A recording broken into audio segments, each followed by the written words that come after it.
எவரேனும் ஒருவர் ஒரு நாடு தொடர்பில் தீர்மானம் ஒன்றை எடுப்பதற்கு முன்னர் அந்த நாட்டிற்கு சென்று நிலைமைகளை ஆராய்ந்து பார்ப்பது முக்கியமானது என பிரித்தானியாவிற்கான இலங்கை உயர்ஸ்தானிகர் கலாநிதி கிறிஸ் நோனிஸ் தெரிவிக்கின்றார். இலங்கையின் மனித உரிமை மீறல் குற்றச்சாட்டுகள் தொடர்பில் சர்வதேச விசாரணை முன்னெடுக்கப்பட வேண்டும் என பிரித்தானிய பிரதமர் வெளியிட்ட கருத்துக்கு பதிலளிக்கும் வகையில் அவர் இதனை கூறியுள்ளார்.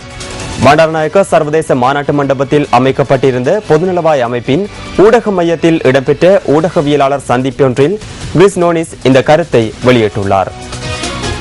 Sri Lanka having been 4 years post-conflict, இலங்கையில் யுத்தம் முடிவடைந்து 4 ஆண்டுகளாகின்றன. இது ஒரு உள்ளக விவகாரம். உள்ளக நடவடிக்கைகளில் சர்வதேசத்தின் தேவை காணப்படவில்லை. கடந்த கால யுத்த நிலைமைகளை சர்வதேச மட்டத்துக்கு கொண்டு செல்லும் நிலைமையில் தற்போது இலங்கை இல்லை என்பதனை நான் ஏற்றுக்கொள்கிறேன். இதற்கென கற்றுக்கொண்ட பாடங்கள் மற்றும் நல்லிணக்க ஆணைக்குழு மற்றும் வேறு சில குழுக்கள் நியமிக்கப்பட்டுள்ளன.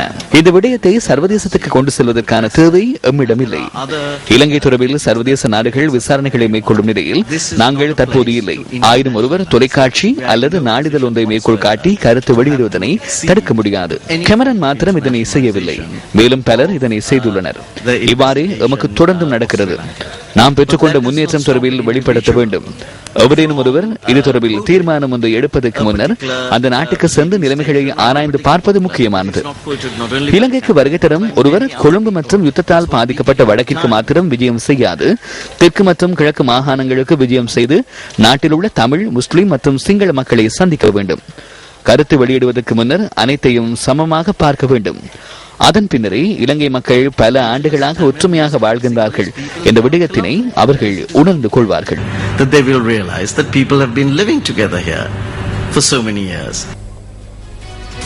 என்று வெளியான பத்திரிகைகளிலிருந்து நாம் தெரிவு செய்த கேலி சித்திரம் அடுத்து.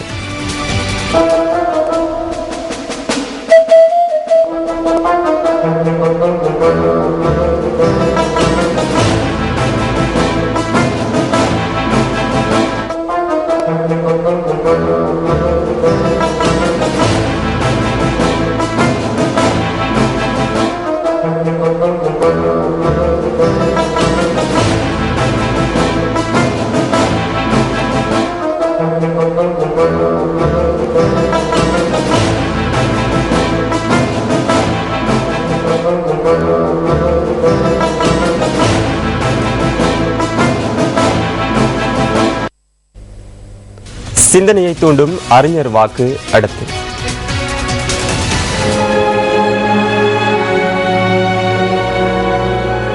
மனதில் கவலையை வளர்த்துக் கொள்ளாவிட்டால் நம்மை எந்த நோயும் அணுகாது. மகாகவி சுப்பிரமணிய பாரதியார். உங்கள் மனம் கவர்ந்த பொன்மொழிகளை நியூஸ் ஃபர்ஸ்ட் சக்தி அறிஞர் வாக்கு பகுதிக்கு அனுப்பி வையுங்கள். மின்னஞ்சல் முகவரி newsfirst@maharaja.lk.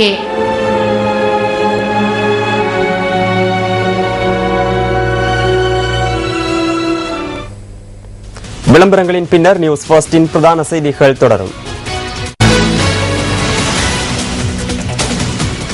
கார்த்திகை தீபம் என்பது கார்த்திகை மாத பௌர்ணமி நாளும் கார்த்திகை நட்சத்திரமும் சேர்ந்த திரு கார்த்திகை நாளில் இந்துக்கள் தத்தமது இல்லங்களிலும் கோயில்களிலும் தீபங்களை ஏற்றி மகிழ்ச்சியாக கொண்டாடும் ஒரு இனிய திருநாளாகும்.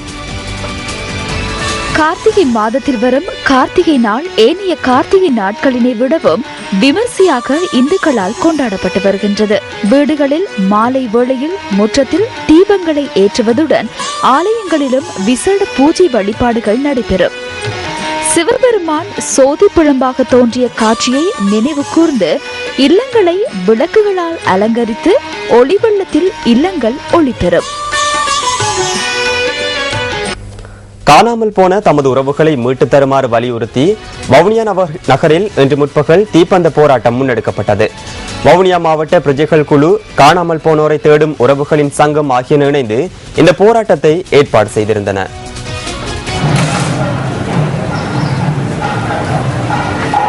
வவுனியா கந்தசுவாமி கோவில் ஆலயத்துக்கு முன்பாக இந்த போராட்டம் இன்று முற்பகல் இடம்பெற்றது. போராட்டத்தில் ஈடுபட்டவர்கள் தீப்பந்தங்களை ஏந்தியவாறு கோஷங்களை எழுப்பியதாக தெரிவிக்கப்படுகிறது.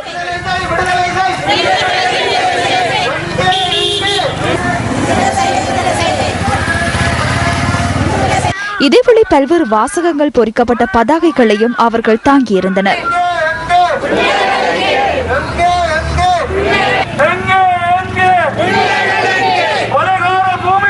இந்த ஆர்ப்பாட்டத்தில் தமிழ் தேசிய கூட்டமைப்பின் பாராளுமன்ற உறுப்பினர்கள், வடமாகாண சபை உறுப்பினர்கள் மற்றும் தமிழ் தேசிய மக்கள் முன்னணி, தமிழர் விடுதலை கூட்டணி, பிரஜைகள் குழு உறுப்பினர்கள் ஆகியோர் கலந்து கொண்டனர்.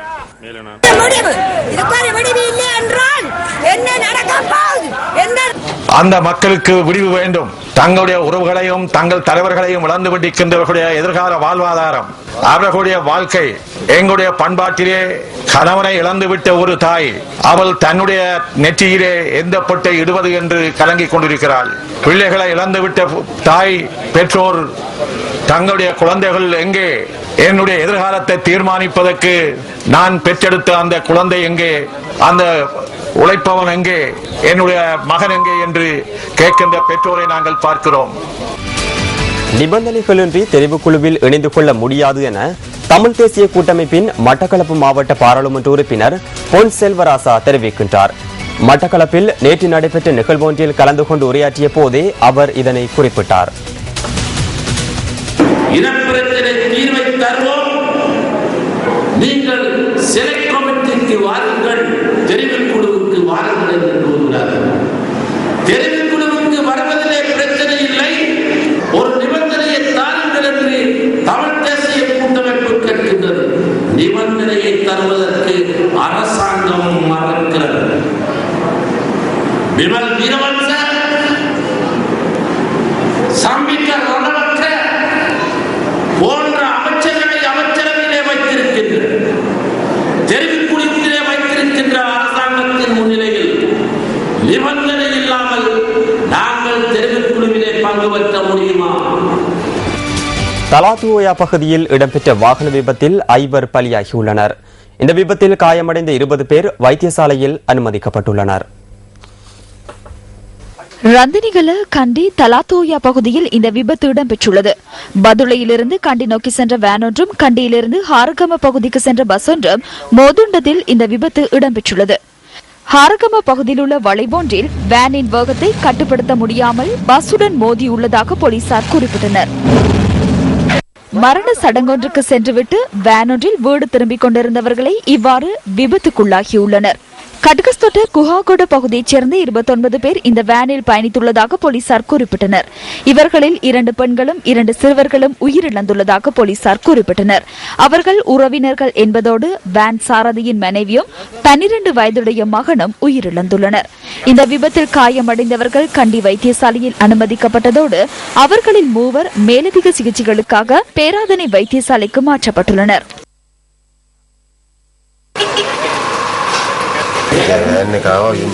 வேன் பஸ்ஸுடன் மோதியது. வேனின் கதவு கலந்து நான் வெளியில் தூக்கி எறியப்பட்டேன். அவ்வளவுதான் எனக்கு நினைவில் இருக்கிறது. கண் விழித்து பார்க்கும் போது அனைத்தும் நடந்து முடிந்தது. கண்டி வைத்தியசாலையில் அனுமதிக்கப்பட்டவர்களில் 4 பேர் தற்போது தீவிர சிகிச்சை பிரிவில் சிகிச்சை பெறுவதாக கண்டி வைத்தியசாலையின் பணிப்பாளர் RMSK ரத்நாயக்க தெரிவித்தார். இந்த சம்பவம் தொடர்பில் வேனின் சாரதி சந்தேகத்தின் பேரில் கைது செய்யப்பட்டுள்ளதுடன் தலாத்தோயா போலீசார் சம்பவம் தொடர்பில் விசாரணைகளை முன்னெடுத்து வருகின்றனர்.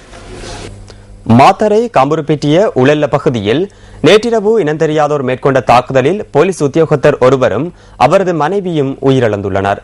குறித்த போலீஸ் உத்தியோகத்தர் மாத்தரை குற்றத்தடுப்பு பிரிவில் கடமையாற்றி வந்துள்ளார்.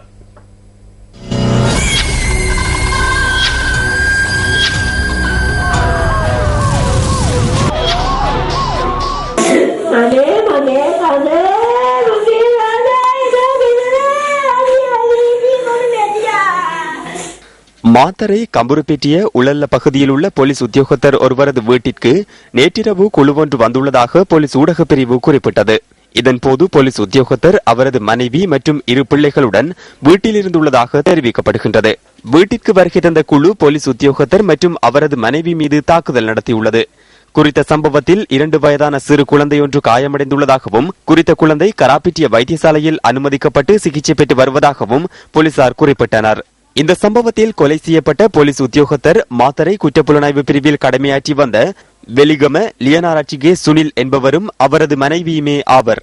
33 வயதான போலீஸ் கான்ஸ்டபிள் கடமைகளின் பின்னர் தனது வீட்டிற்கு வந்த வேளையிலேயே இந்த கொலை சம்பவம் இடம்பெற்றுள்ளது.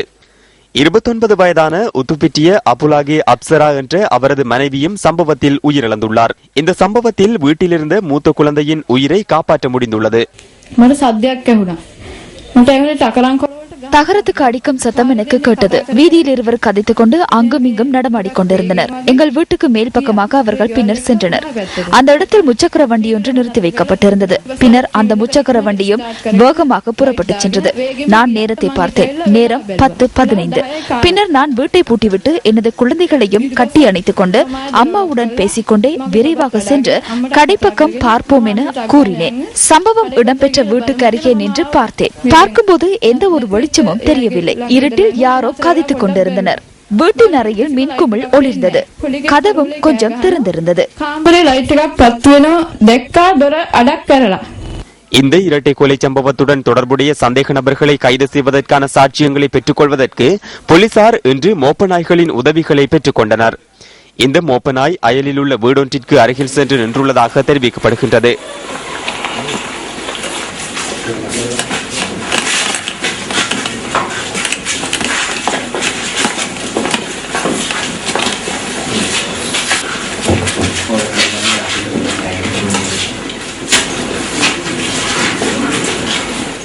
இந்த சம்பவத்துடன் தொடர்புடைய சந்தேக நபர்களை கைது செய்வதற்கு 8 போலீஸ் குழுக்கள் கடமைகளில் ஈடுபடுத்தப்பட்டுள்ள அதேவேளை மாத்தறை குற்றப்புலனாய்வு பிரிவின் அதிகாரிகளும் இதில் அடங்குவதாக போலீசார் தெரிவித்தனர்.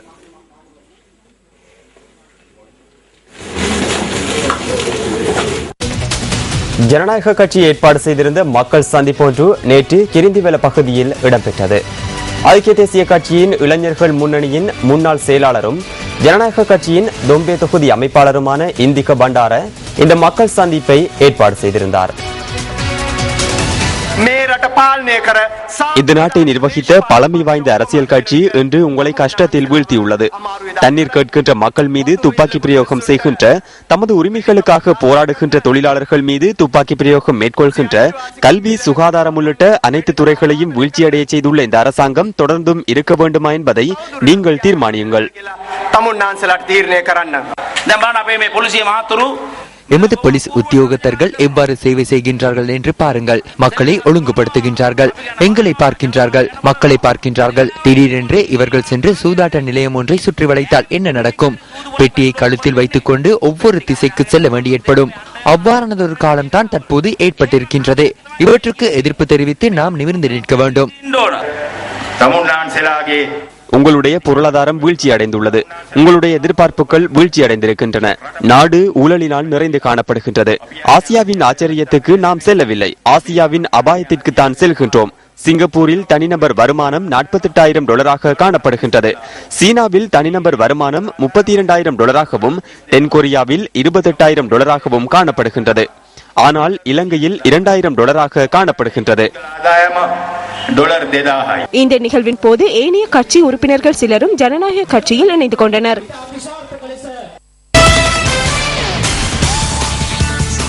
பேஸ்பால் பயிற்றுவிப்பாளர்களுக்காக தியகமவில் நடத்தப்பட்ட தேசிய பயிற்சி முகாம் இன்று நிறைவடைந்தது. இலங்கை பேஸ்பால் சங்கம் ஏற்பாடு செய்திருந்த இந்த பயிற்சி முகாம் நேற்று தியகம மஹிந்த ராஜபக்ச விளையாட்டு மைதானத்தில் ஆரம்பமாகியது. இந்த பயிற்சி முகாமில் ஜப்பான் மற்றும் சீன நாட்டு பயிற்றுவிப்பாளர்கள் 2 பங்கு பற்றியிருந்தனர். பேஸ்பால் பயிற்றுவிப்பாளர்களுக்காக இலங்கையில் நடத்தப்படும் முதலாவது தேசிய பயிற்சி முகாம் இதுவாகும். இந்தியா, பாகிஸ்தான், நேபாள் மற்றும் ஈரான் நாடுகளைச் சேர்ந்த 50க்கும் மேற்பட்ட பேஸ்பால் பயிற்றுவிப்பாளர்கள் கலந்து கொண்டமை குறிப்பிடத்தக்கது.